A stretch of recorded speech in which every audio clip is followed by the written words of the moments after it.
Master the subjunctive, adverb placement and subjunctive mood sentences.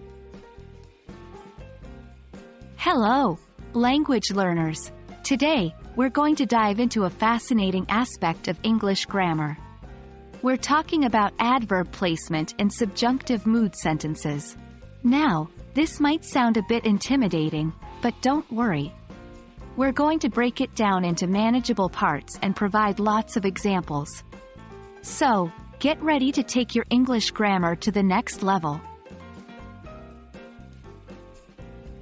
Before we jump into adverb placement, let's take a moment to understand the subjunctive mood.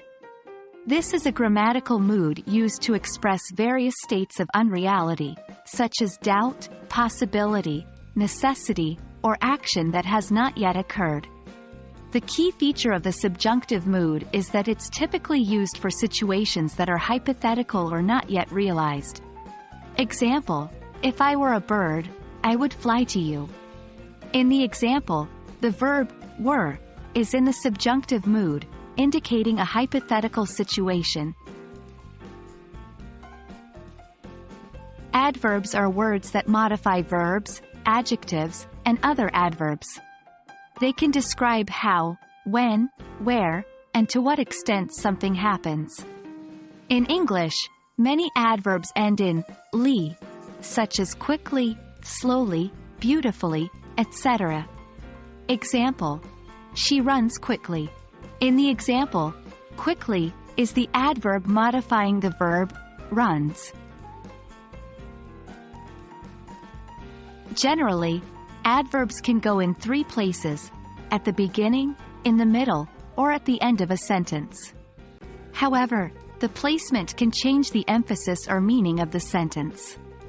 Example: quickly, she runs, emphasizes the speed. In this case, the adverb quickly is placed at the beginning of the sentence for emphasis.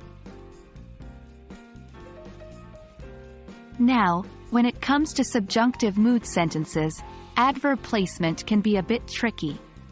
It's usually best to place the adverb in the middle of the sentence, directly after the auxiliary verb. Example: if I were quickly to run, I could reach on time. In this sentence, quickly modifies to run, showing how the action would be performed in this hypothetical situation. However, remember that not all subjunctive sentences require adverbs, and when they do, the placement can sometimes depend on what sounds most natural. So, it's always a good idea to read your sentence out loud and see how it sounds. There you have it, folks. You've just leveled up your understanding of adverb placement and subjunctive mood sentences. Remember, practice makes perfect, so try creating your own sentences using these rules. Don't be afraid to experiment and learn from your mistakes. As always, happy learning, and we'll see you in our next English grammar adventure.